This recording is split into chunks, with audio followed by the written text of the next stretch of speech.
Mon histoire se passe ici, au sud-est du Népal, dans la région du Terai Madesh.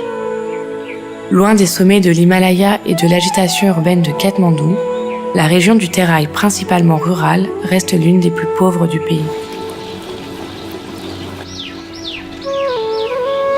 Attirés par les terres fertiles des plaines, les Tharus peuplent des anciennes forêts et les Madeshis, originaires d'Inde du Nord, y sont installés depuis des générations. Principalement agriculteurs, leurs revenus sont souvent modestes et leur mode de vie repose encore sur des méthodes ancestrales. Afin de garantir l'accès à l'eau dans cette partie du Népal, les Tharus et les Madeshis ont ainsi centré leur activité quotidienne autour des pokaris. Ces plans d'eau, considérés comme un héritage fort pour les habitants, font partie intégrante de leur mode de vie. Au quotidien, les populations les utilisent majoritairement pour assurer leur hygiène de vie et besoins domestiques, mais également pour certaines activités professionnelles. Ainsi, ces pokaris sont un véritable lieu d'échange et de partage entre communautés. Cependant, aujourd'hui, les usages collectifs de ces plans d'eau tendent à disparaître au profit d'une utilisation commerciale, l'élevage de poissons étant le plus répandu. Afin de comprendre les changements d'usage de ces pokaris et leurs répercussions sur les populations, j'ai divisé mon travail en 3 étapes. D'abord, je me suis initiée à l'histoire du Terai Madesh. En lisant de nombreux ouvrages, j'ai développé mes connaissances sur les particularités sociales, économiques et climatiques de la région.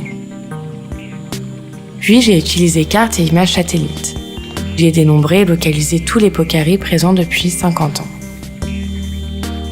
J'ai ainsi pu observer leur évolution au cours des années et déduire les localisations les plus intéressantes pour ma recherche.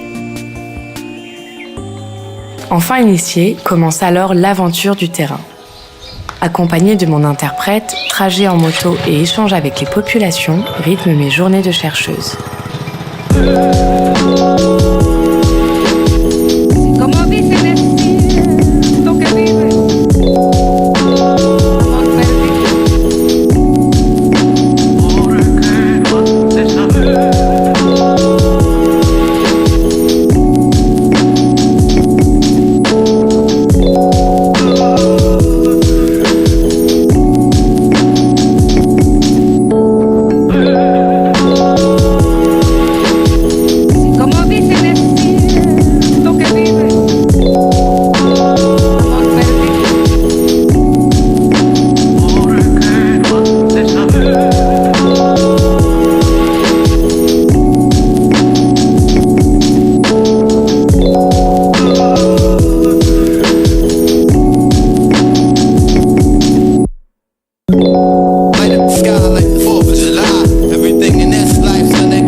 Au cœur des plaines reculées du Terai, mon travail donne la parole à ces hommes et femmes confrontés chaque jour aux problèmes d'accès à l'eau.